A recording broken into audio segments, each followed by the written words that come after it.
खेडूत मित्रों, आज हम राजपुरा गांव में इस मूंगफली की बाड़ी पे आए, माडवी की बाड़ी पे। यहाँ जब ये मूंगफली की पाक 25 दिवस की थी, तब हमने ओएसिस लिमिटेड कंपनी का सिस गोल्ड का यहाँ पर डेमोस्ट्रेशन किया था।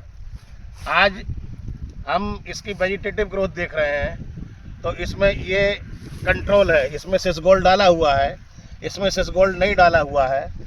तो मैं ये अला भाई खेडूत हैं यहाँ के, इनकी जुबानी जाना चाहूँगा। अला भाई, आप अपना एक टुको परिचय आपी दो। મારું નામ આલાભાઈ ગોજિયા છે।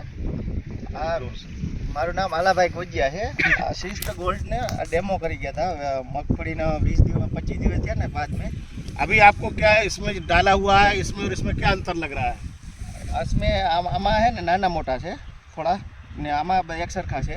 આમાં બહુ નાના છે, ફોલવા રહી ગયા છે, અને આમાં નથી એટલે અને થોડું કહી શકાય કે આમાં ઢૂંઢવાની જે સાઈઝ છે એ મોટી એ ખરકે છે અને આમાં જે છે આમાં નાના મોટા છે નાના size। ભૂગડા અને નાના મોટું બધું મિક્સ છે। हमें एकदम साइज जो है बराबर है, इसमें नानी मोटी है, उसके उसमें मूंगफली की संख्या भी ज़्यादा है। સંખ્યા પણ વધુ છે એમાં। तो ये आला भाई हमारे जो खेडूत हैं, इनकी जुबानी ही इन्होंने कहा। तो ओएसिस लिमिटेड सिस गोल्ड, ओएसिस लिमिटेड कंपनी की सिस गोल्ड की आप दूसरे किसानों को क्या माहिती करेंगे आला भाई खेडूतों? તો એમ કહી છે ભાઈ આ હારી છે, દવા હારી આવે છે એટલે આના મહિના દિવસ આસપાસ થાય એટલે તમે આના રાઉન્ડ લઈ શકો છો। ओके, थैंक यू, आभार आला भाई।